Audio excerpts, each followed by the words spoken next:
তুমি দেখো, আমার অ্যাকাউন্টে জাস্ট 30,000 টাকা ছিল, কিন্তু এখন দেখতেছি যে এতগুলো টাকা, মানে 10,30,000 টাকা। তাহলে বাকি 10 লাখ টাকা আমার অ্যাকাউন্টে কিভাবে আসলো? হ্যাঁ, আচ্ছা তুমি একটা কাজ করো, তুমি লেনদেনটা চেক করে দেখো কে পাঠিয়েছে। আচ্ছা দাঁড়াও, একটু দেখছি আমি। আচ্ছা, বুঝলাম না আমি কাহিনী। তুমি দেখো, এটা তো আমাদের ওই থেরাপিস্টের নাম্বার, কিন্তু উনি আমাদেরকে এতগুলো টাকা কেন দিল? আচ্ছা চলো তাহলে আমরা ওনার বাসায় গিয়ে ওনার সাথে কথা বলি। আরে আপনারা বসুন বসুন। হঠাৎ করে আপনারা আমাদের বাসায়, কি কোনো সমস্যা? ভালোভাবে হাঁটতে পারছেন তো?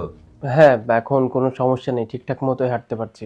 কিন্তু ভাই, একটা কথা বলুন তো, আপনি আমার টাকাগুলো আমাকে ফেরত কেন দিলেন? আপনি যেমন কাজের বিনিময়ে আমাকে টাকা দিয়েছেন, আমিও তেমনি ছোট ভাই মনে করে টাকাটা গিফট দিয়েছি। বুঝলাম না তো কিছু। ভাই, আপনার মতো আমার একটা ছোট ভাই ছিল। সে অল্প বয়সে অনেক টাকা কামানো শুরু করে দেয়। একদিন গাড়ি কিনে আমাকে বলে, ভাইয়া গাড়ি কিনছি, আমি তোমাকে নিয়ে ট্যুরে যাব। কিন্তু সে সময় আমি এতই ব্যস্ত ছিলাম, আমি যেতে পারিনি। আমি বললাম, না রে ভাই, আমি যেতে পারবো না, তুই একা একা যা। তারপর সে একাই ড্রাইভ করে গেছে। আমি হঠাৎ করে শুনতে পারি আমার ভাইটা অ্যাক্সিডেন্ট করছে।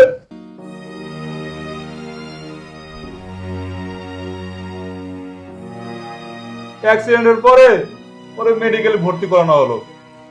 মেডিকেল ভর্তি করায় ডাক্তার বলছে তার পা ফ্র্যাকচার হয়ে গেছে, ওকে ভালো করার সম্ভাবনা কোনো নেই। ভালো করার সম্ভাবনা মাত্র 2%। তবে কেউ যদি টেক কেয়ার করে ঠিক মতো ভালো হতেও পারে। কিন্তু বাইরে আমি টেক কেয়ার করতে পারি না। তখন অনেক টাকার চাহিদা আমার ছিল। আমি চেম্বারের ব্যস্ততার কারণে আমি টেক কেয়ার করতে পারি নাই। একদিন শুনলাম সে আত্মহত্যা করছে। আত্মহত্যা করার পরে আমি রিয়েলাইজ করলাম আমি সময় না দিতে দিতে অনেক ডিপ্রেশনে চলে গেছে। ডিপ্রেশনে গিয়ে সে আত্মহত্যা করছে। কিন্তু যখন আপনারা আপনার বাসায় ডাকলেন, আমি সাজিদকে যখন প্রথম দেখি, তখন আমার সে ছোট ভাইয়ের কথা মনে পড়ে গেল। তখন সব চেম্বার বাদ দিয়ে আপনাদের সাথে যোগ দিলাম আর ওকে টেক কেয়ার করা শুরু করলাম। আমার জিদ চাপলো, আমার ছোট ভাইকে যেহেতু বাঁচাতে পারেনি, এই সাজিদকে আমি বাঁচাবো।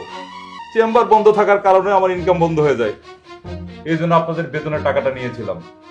কিন্তু মনে মনে ঠিক করে রাখছিলাম, আমার চেম্বার শুরু করলে যে টাকাটা পাবো, এই টাকাটা আবার শোধ করে দেবো। কারণ ছোট ভাইয়ের কাছ থেকে টাকা কেমনে নেবো বলেন? তাই এই টাকাটা ফেরত দিছি ভাই।